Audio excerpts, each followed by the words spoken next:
Hi everyone, it's day 2 of making our sourdough starter, and this is going to be the first time I'm looking at my sourdough starter today. So I'm going to look in here, and you should smell like a sour smell because of course it's sourdough. A lot of people think that means they've done something wrong, but that's the fermentation part of the process. So if you have that smell, that's great. And it should be kind of thin. Right now, it shouldn't be too thick because it's not completely done doing the whole process yet. So what we're going to do first is we're going to discard half of the starter today. Okay, and then we'll feed it. So I'm going to kind of mix it up just a little bit.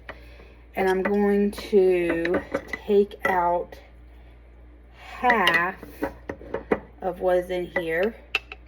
And you can either start another starter or just get rid of it. So I usually put it in another jar and start it again, and then I usually either give it away or use it for something.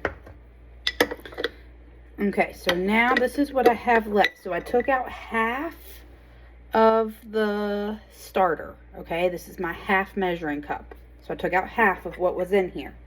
Now, I'm going to take my 1 cup of warm water again and feed my starter with it. Okay.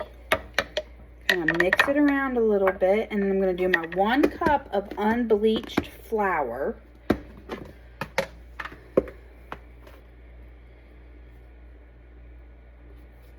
Okay, so here's my 1 cup of flour that I'm going to gently pour in here, because again, using the mason jar makes it a little bit difficult to not spill when pouring. Okay, and now I'm going to mix all of that with the remaining starter that I kept in this jar.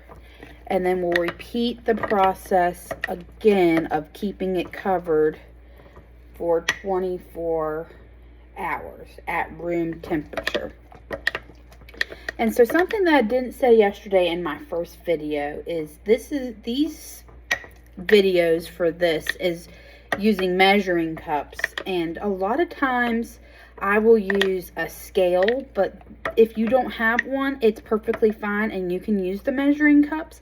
So this series of videos will just be using the measuring cups, and then I'll do the ones using the scales. But it's actually more accurate and better if you do have kitchen scales, that you use scales to measure everything out than cups, because sometimes, a lot of times, you have different cups and it's not really the same measurements as all. So if you do have scales, I recommend using those, and I'll put up a sheet for how many what your scale should be reading if you're using that instead of measuring cups. So I'm going to put my tea towel back on it, cover it, and then we'll see you back for day 3 of our sourdough starter.